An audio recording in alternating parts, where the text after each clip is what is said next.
nggak bisa dilakukan ibadah, nggak bisa dilakukan syukur. Yang benar-benar tidur, yaitu lalai yang musibah besar.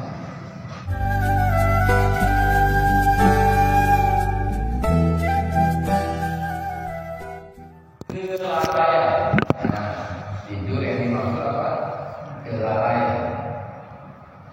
Dan itu adalah tidur yang sesungguhnya. Ya, jadi kita pahami tidur selama ini, ya tidur, istirahat malam tidur. Itu tidur juga. Tapi ada tidur yang sebetul-betul tidur, yang benar-benar tidur, yaitu lalai. Itu tidur yang paling berbahaya. Maka ada ayat berbunyi, innama a'idhukum biwahidatin an taqumu lillah. Surat Sabah ayat 46, surat Sabah. Hanya saja kata Allah, aku ajarkan kamu, aku nasihati kamu dengan satu perkara. Bangunlah kamu, berdirilah kamu, bangunlah kamu, antaqumu lillah, bangunlah, kata Allah. Nah itu tadi, itu mulai perintah bangun ini. Innama a'idhukum biwahidatin antaqumu. Aku perintah satu perkara kepadamu, bangunlah kamu untuk Allah. Baru dijelaskan bahwa bangun yang dimaksud atau berdiri yang dimaksud dalam ayat adalah bangun daripada tidur kelalaian. Nah, di dalam ayat itu kamu lalai, orang tidur nggak bisa berjalan. Mau berjalan, ya bangun dulu. Nah, bangun daripada tidur kelalaian. Jadi kalau lalai terus bisa berjalan, bisa bertobat. Jadi maksud lalai di sini, ya lalai dari selain Allah, lalai dengan yang penting, lalai dengan kehidupan yang sementara. Ini banyak tertipu kita ini, termasuk orang-orang alim kadang-kadang tertipu dengan apa? Barang yang sementara ini kita jadikan barang yang abadi. Kita akui ada kehidupan yang abadi. Malah kita baca dalam Al-Quran, wal akhiratu khairu wa abqa. Lalu kita baca akhirat abadi, akhirat lebih kekal, akhirat lebih baik. Itu dalam Al-Quran dan kita baca. Tapi apa yang kita baca nggak ada di dalam keseharian. Dalam keseharian kita yang ada, batu seruna hayatan dunia. Kita lebih mengutamakan yang sementara. Kita di bahasa Aceh pula pintu maksudnya. Tahu pula pintu apa? Kan serius dengan serius-seriusnya mengejar sesuatu yang kita sendiri tahu itu tidak akan berkah. Nah ini lalai. Dari itu bangun dulu. Bila ingin menempuh jalan ini. Nah ini tidak mudah.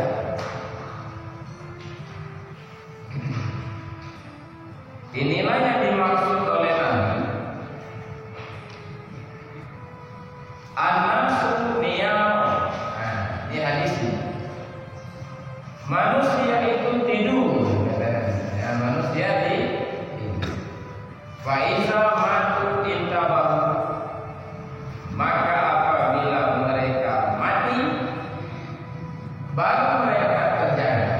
Nah, apabila mati baru jaga. Nah ini mudah-mudahan kita belum datang mau sudah jaga. Coba itu penting sekali kan. An-nasu niyamun. Manusia itu tidur. apabila mereka mati baru mereka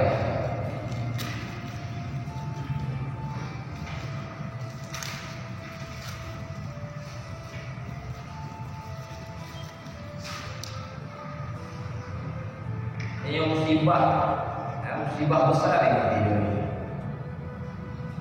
Kelalaian ini musibah besar, lebih musibah daripada COVID-19. Seharusnya pemerintah lebih fokus kepada virus ini. Virus apa Pak? Lalai. Masyarakat banyak yang lalai,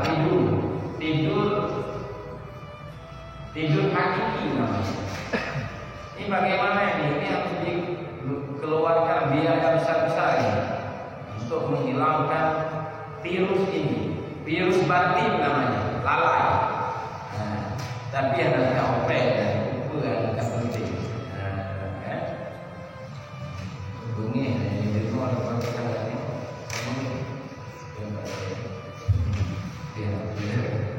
Dapat kamu. Baik. Jadi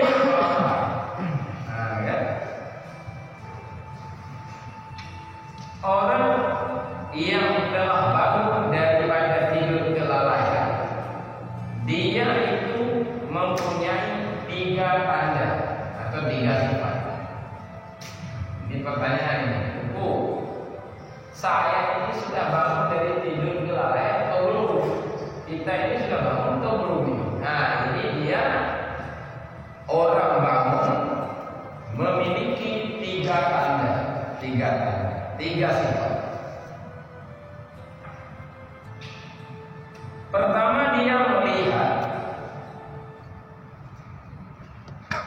padanya itu ada nikmat-nikmat Allah yang tidak dapat dihinggakan dan tidak dapat dibatasi banyaknya, dan lemah baginya untuk mensyukurinya. Jadi kita terlihat pada batin kita, terlihat dengan batin kita bahwa nikmat Allah melimpah pada kita, banyak sekali.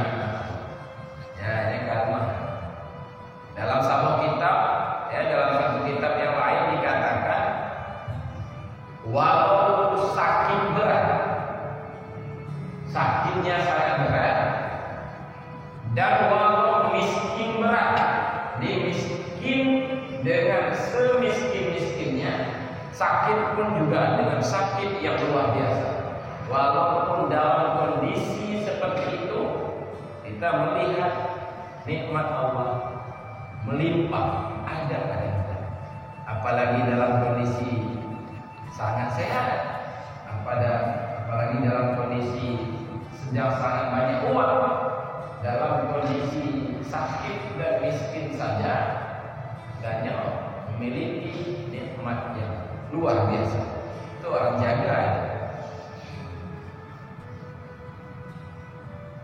Jadi lemah akal, lemah tidak dapat membatasi, tidak dapat dibatasi, tidak dapat dihindarkan, sekaligus tidak dapat disyukuri. Nikmat Allah yang sebenarnya tidak dapat disyukuri. Ada kitab Jauhar Mawhu untuk 1 biji mata, nggak cukup ibadah 5 abad namanya. Untuk ini kata kitab Jauhar Mawhu, untuk 1 mata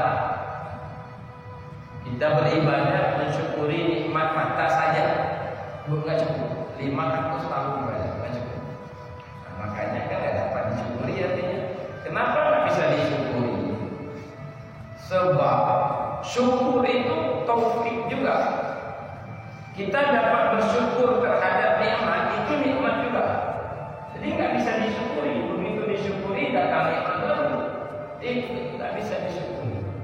Karena syukur juga nikmat. Nikmat adalah nikmat, begitu. Lalu kita bersyukur kepada nikmat. Ini nikmat baru, dapat mensyukuri ini nikmat baru karena dia taufik. La haula wala quwwata illa billah. nggak bisa dilakukan ibadah, nggak bisa dilakukan syukur kecuali dengan bantuan Allah. Berarti nikmat juga.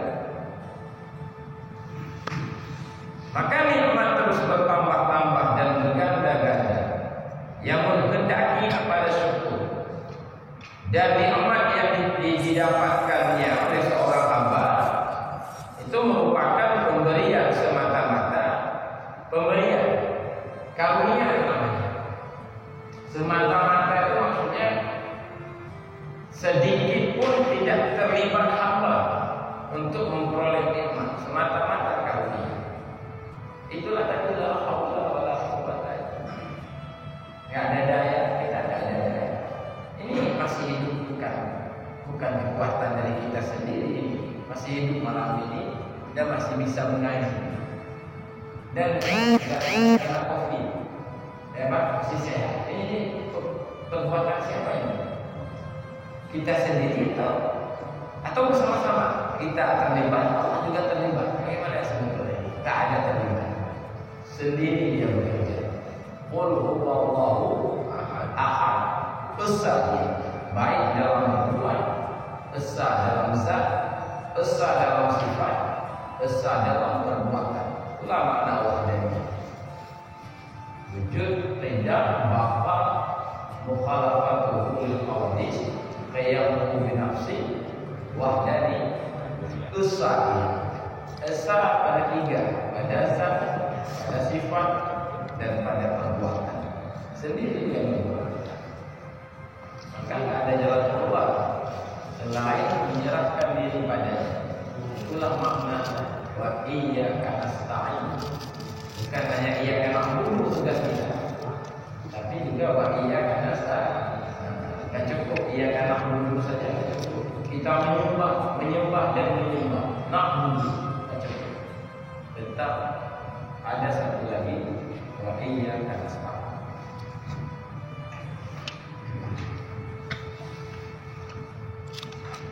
Jadi itu kesimpulannya. Hanat di bahasa Aceh, Hanafi kalimatnya Hanacan, Hanacan itu. Aku ya. Hanacan. Artinya maknanya begini. Enggak Hanacan Aceh. Bahasa Indonesia aja lebih kurang enggak oke. Bagaimana kabarnya Pak? Enggak ada oke. Itu betul itu. Pokoknya mudah rezeki Pak, enggak mudah. Sehat Pak, kurang sehat. Jadi sempurna aja, ya kan? Tapi kalau orang sudah bangun, nah itu berarti enggak ada istilah, enggak ada nikmat.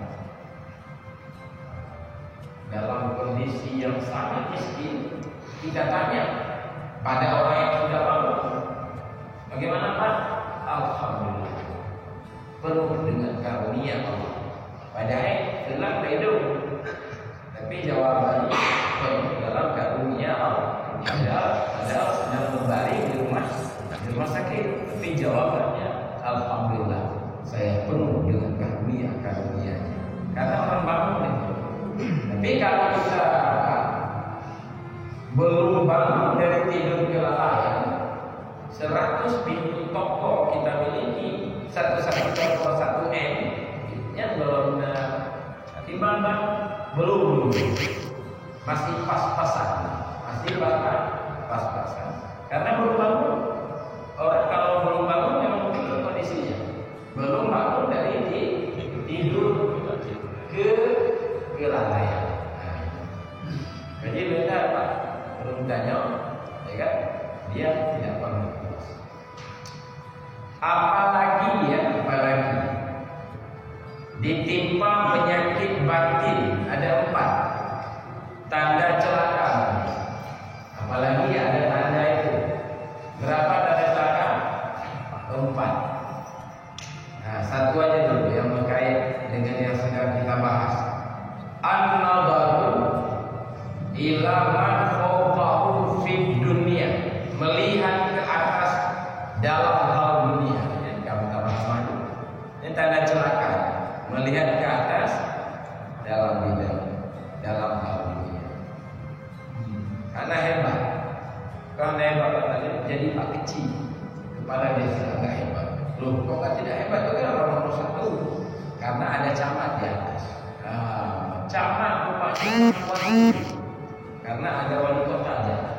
Di wali kota pun belum bisa tidur, karena belum jadi gubernur. Gubernur itu kecil, karena ingin jadi menteri. Menteri belum nyaman, karena ingin jadi presiden.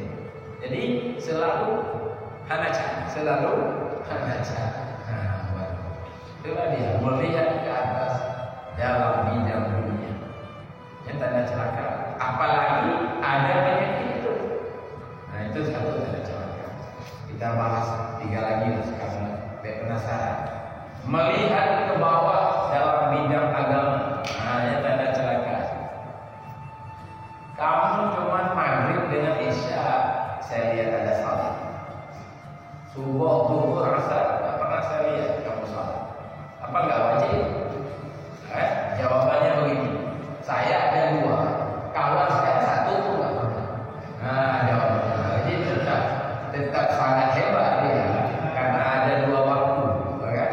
Jadi melihat ke bawah dalam hal agama. Jadi soal agama lihat ke bawah.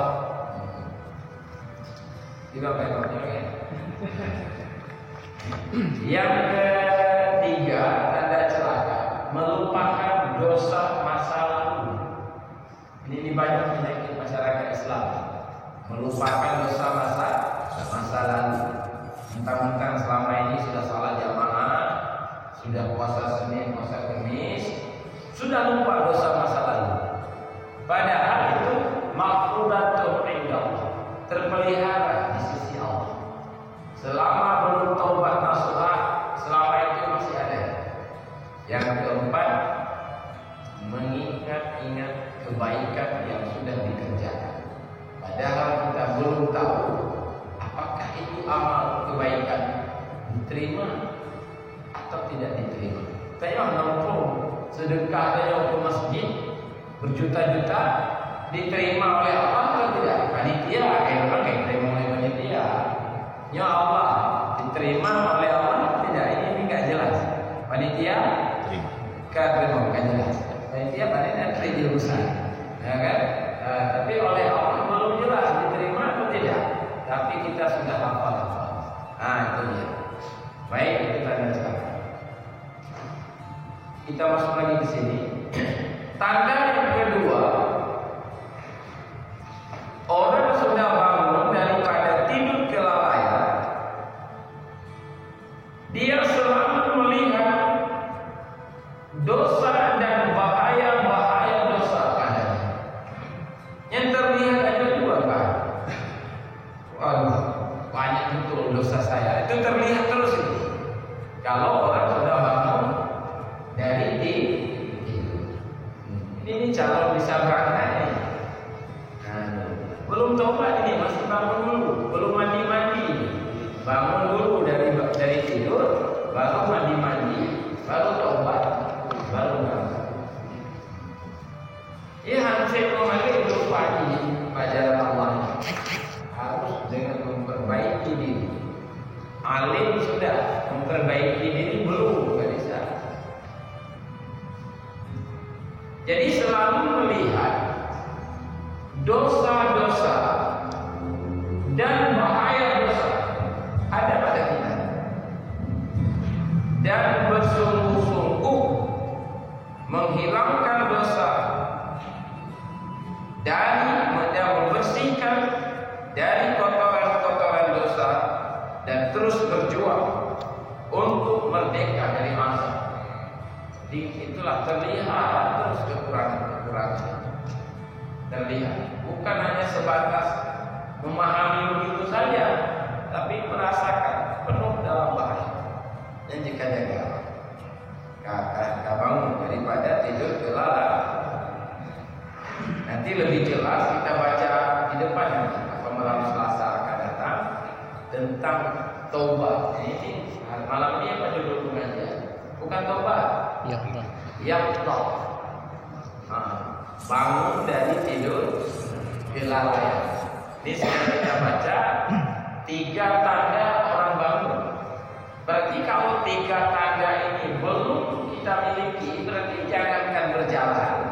bangun saja belum. Ini tandanya. Nah, dosa itu adalah pekerjaan menentang hukum.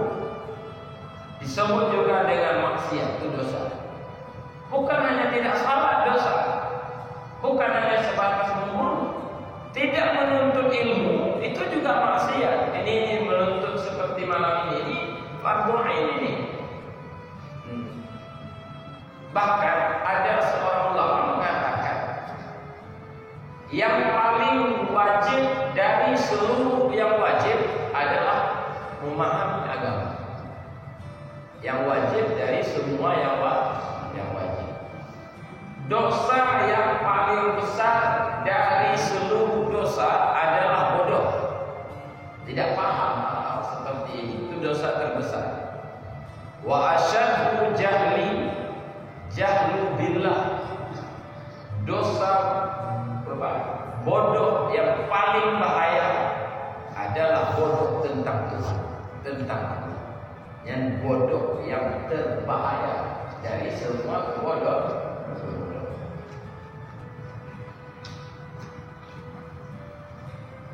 Jadi makna dosa pekerjaan yang menentang hukum, juga disebut maksiat. Dan bahaya dosa penyebab tertutupnya pintu hidayah. Kenapa kita ngobrol di warung kopi, Pak? Mampu kita lakukan 3 jam. Cek langit, bahasa berapa? Selamat cek langit, tahu cek langit? Oh, ngomong sia-sia. Orang Aceh bilang cek langit. Ya memang. Cek langit bahasa kiasan, bahasa hakikinya. Memang langit Aceh. Panjang terus cek langit. Langit itu dicat. Bahasanya hakiki, maksudnya sia-sia. Kita ngobrol sambung sambil ngopi 3 jam. Cerita apa? Cerita kopi, cerita ini, cerita itu. Entah apa cerita, sampai berapa jam? 3 jam. Tiap malam. Mulai kapan? Mulai SD. Nah, sampai sudah jadi kakek-kakek. Masih sekarang. Itu di kampung saya udah kenalan. 3 jam tiap malam paling kurang. Tapi zikir 10 menit sakit pinggang. Jika ada yang bertanya, kenapa Ustaz seperti itu? Jawabannya karena pengaruh dosa. Pengaruh dosa. Berat bahaya dosa. Maka sakit Fajar sakit pinggang waktu zikir. Tapi waktu cek langit sehat. Sehat. Yang kita jawab lagi. Jadi bulan depan ada zikir lagi di sini, ujung lagi kedua kali bahkan. Tiap bulan ketua BKM harus tiap bulan. Sebulan sekali. Tapi kalau mengajar ini tiap malam Selasa. Ini kalau misalnya Isya sambung lagi di masjid dekat. Baiklah, kita lanjutkan. Jadi menghilangkan dosa itu dengan taubat, istighfar, mengembalikan segala yang dizalimi, mengqadha yang tertinggal, haji, puasa dan sebagainya, dan siap membayar qisas dan sebagainya. Nanti lebih jelas kita baca pada bab taubah. Adapun mensyukuri nikmat, penyebab dapat manfaat, faedah dalam kehidupan, menghilangkan dosa, penyebab tertolak mudarat, terhindar dari kesulitan dalam kehidupan. Itu banyak sekali faedah. Ini kita nggak bicara faedah. Pamannya begini, man lazimal istighfar. Ini jalan keluar. Ya ja'allahu makhraja. Siapa yang selalu membaca istighfar, lazimah, selalu dia istighfar, selalu dia taubat. Istighfar ini bukan baca kosong, baca taubat.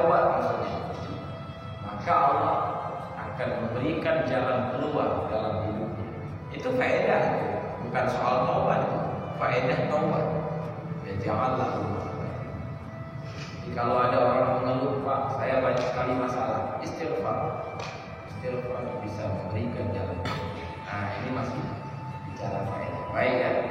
Jadi tanda yang kedua, orang bangun daripada tidur kelalaian, dia selalu melihat dosa dan bahaya-bahaya dosa pada dirinya. Tahu Pak, merasakan dosa, tahu? Awalnya begitu. Ada orang melakukan dosa besar terhadap negara, pemberontak namanya.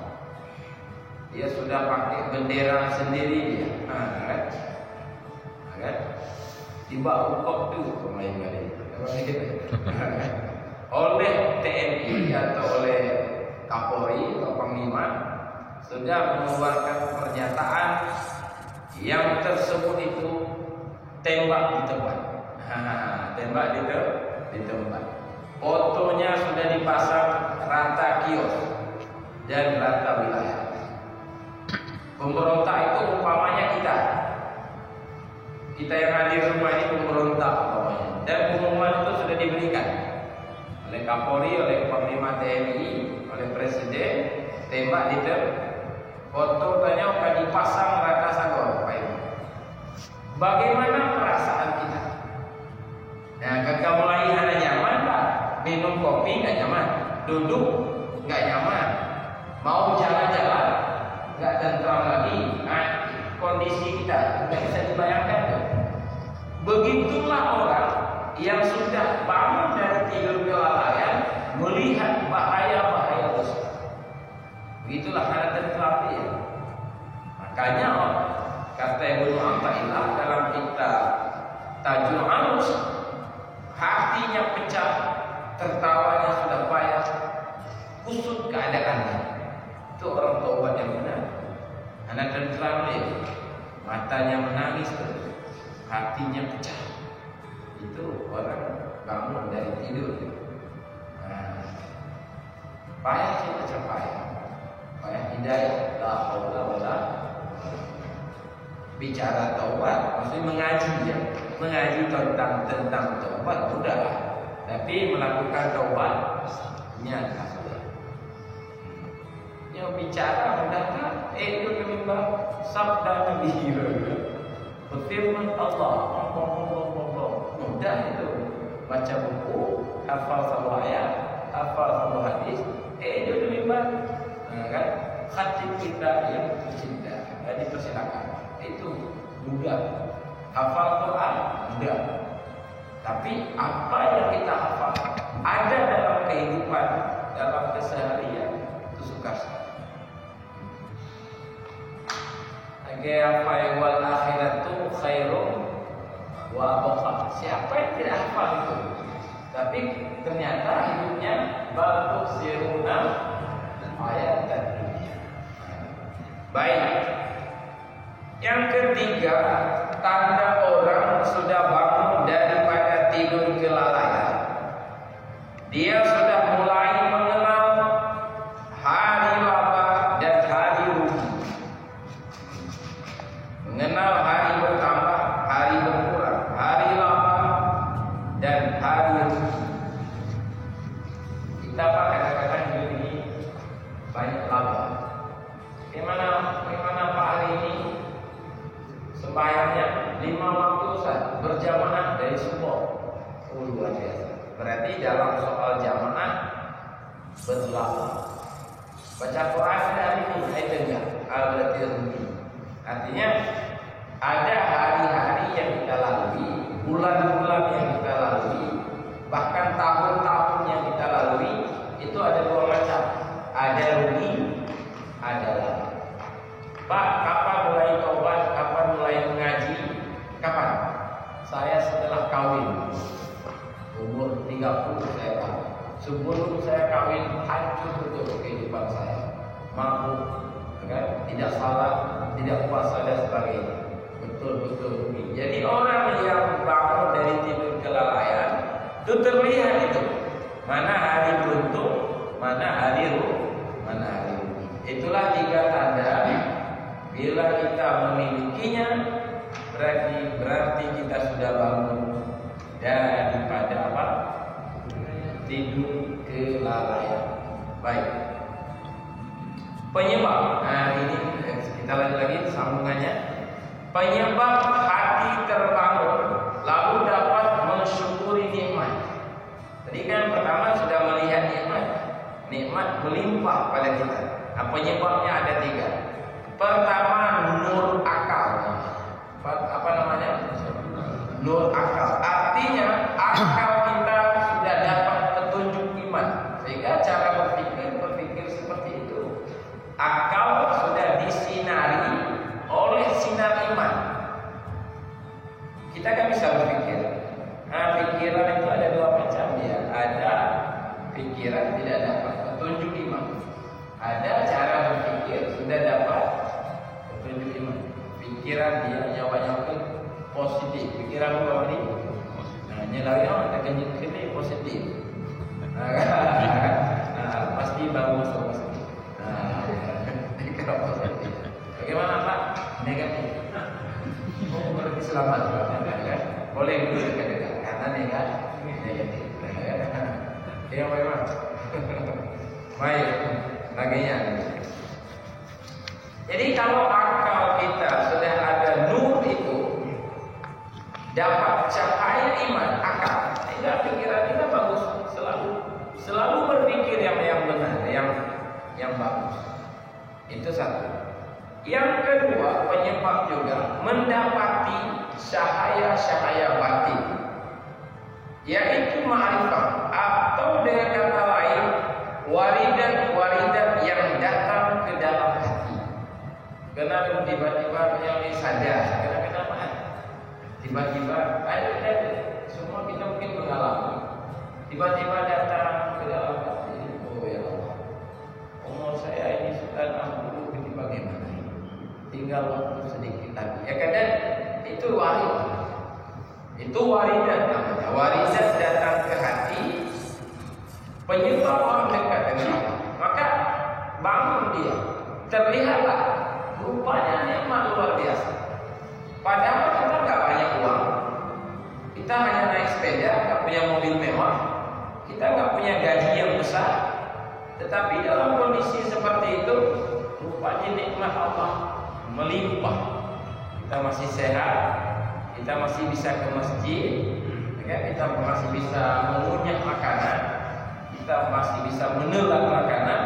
Sementara di rumah sakit makannya melalui hidung. Ya, Anda bisa berpakai, Anda bisa tersenyum lagi. Rupanya kita masih penuh dengan nikmat.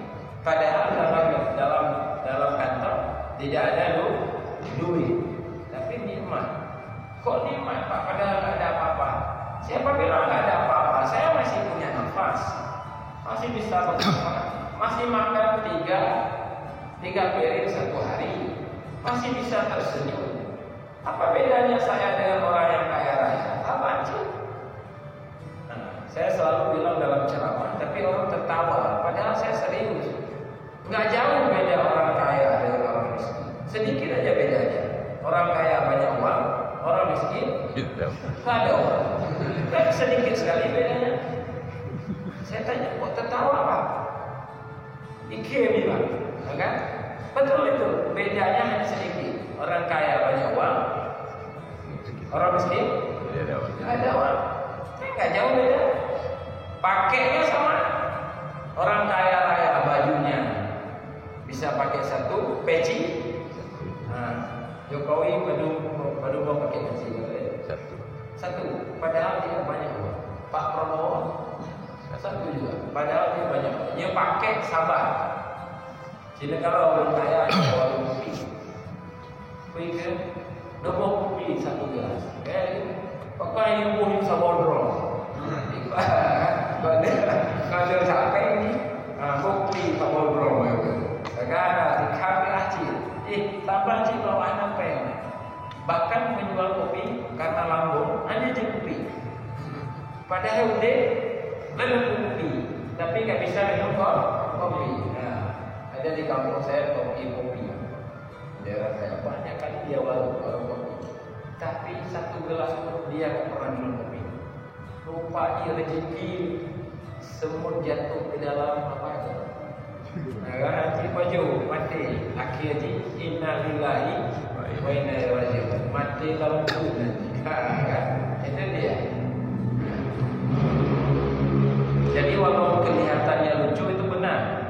Enggak, sedikit sekali beda orang kaya dengan orang miskin. Orang kaya banyak uang, enggak ada uang. Orang miskin enggak ada uang. Baik.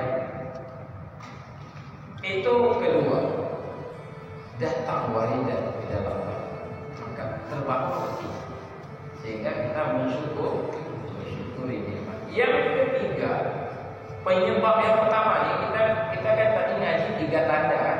Untuk tanda pertama ada 3 penyebabnya. Pertama, akal yang disirami oleh cahaya iman. Yang kedua, datang cahaya-cahaya, kilat-kilat cahaya ke dalam batin.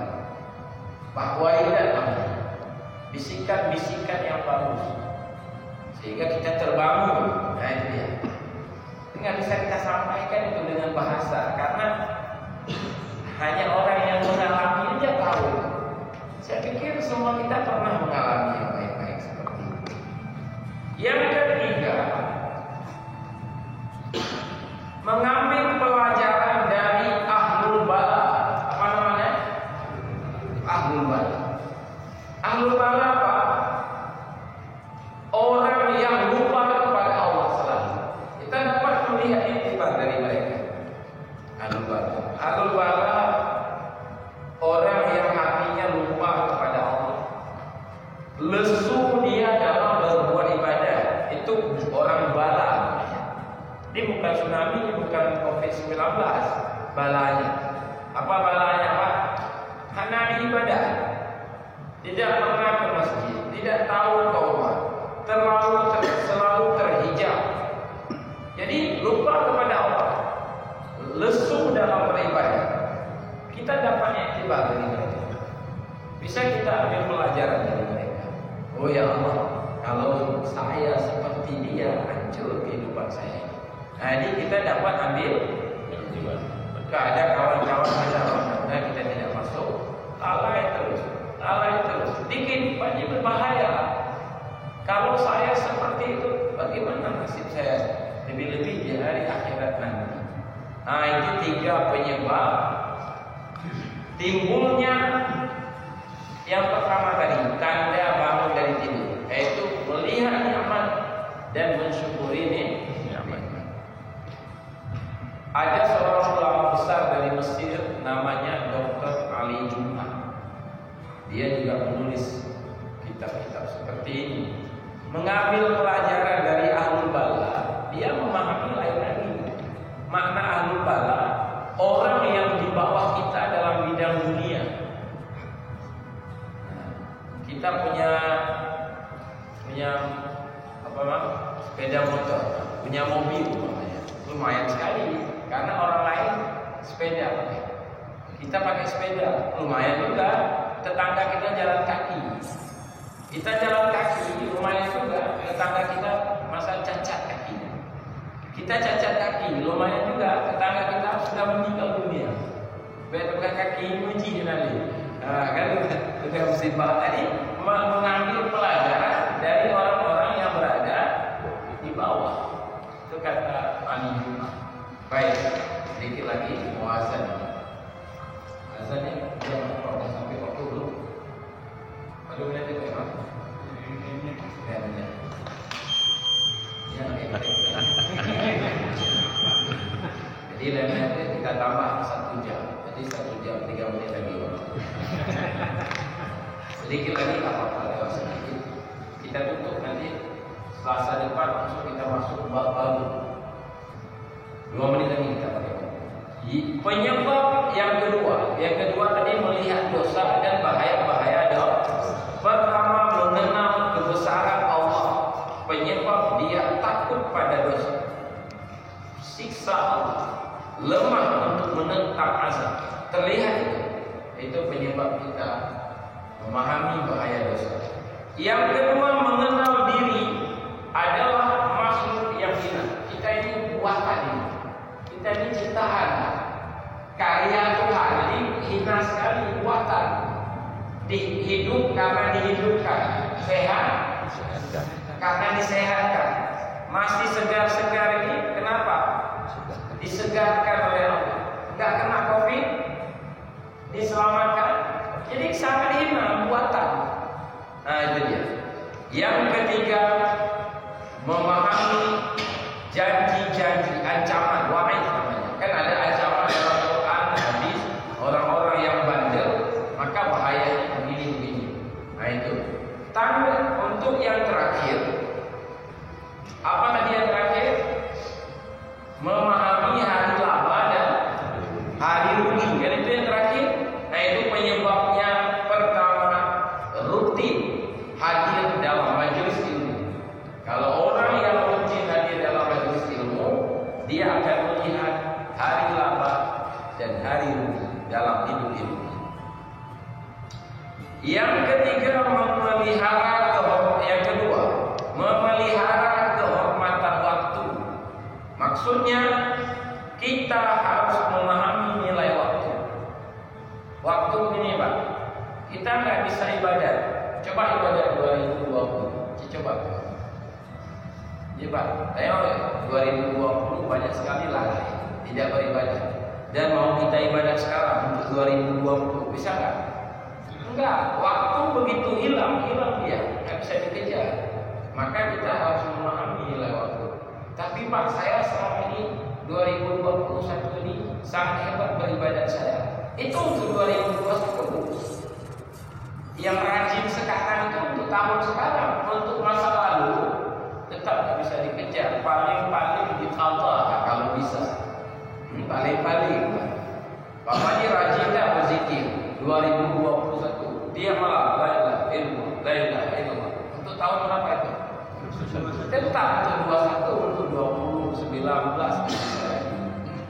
Kan begitu Pak Ketua. Bukan yang itu Pak Ketua kan ya. Baik, yang terakhir, kita harus selalu berteman dengan orang arif, orang salih yang arif. Ini orang arif ini suka sekali sudah dicari. Arif. Orang arif kelebihannya bukan hanya mampu mengatakan takabur itu haram, tapi dia mampu menghilangkan pada kita. Itu kelebihan orang arif. Kalau kita mampu ngomong cinta dunia haram, terdengki haram, takabur haram, membersihkannya nggak sanggup. Itu kelebihan. Maka kita harus mencari orang arif. Karena bahkan jalan ini namanya Shiratal Mustaqim. Ihdinas Shiratal Mustaqim. Shiratal Mustaqim itu ada pemilik. Pemilik Shiratal Mustaqim para nabi dan para wali. Itulah makna Shiratal ladzina an'amta alaihim. Jalan lurus adalah jalan orang-orang yang engkau beri nikmat ya Allah. Para nabi, para wali-wali Allah, orang-orang saleh. Maka untuk menempuh jalan Shiratal Mustaqim harus dekat dengan pemilik jalan. Kalau enggak bisa. Untuk ahli menembak harus dekat dengan orang polisi dan TNI. Ya, untuk pandai mencari ikan harus bergaul dekat dengan nelayan. Ya, tidak bisa. Rupa jalan, agama pemilik jalan Shiratal ladzina an'amta. Maka harus guru. Guru bukan hanya mampu membimbing syariat, tapi mampu membimbing batin gurunya. Saya nggak mampu itu. Makanya orang-orang jamaah ini saya bawa kepada guru saya, pengarang buku ini. Nah, kita ngaji malam ini. Ini orangnya. Saya bawa ke beliau. Maka kami tiap bulan hari Sabtu kedua berangkat ke Labuan Aji. Baru tadi balik. Insya Allah bulan depan Masjid Al-Fitrah itu juga. Terutama Pak Imam. Baik itu saja Pak, nanti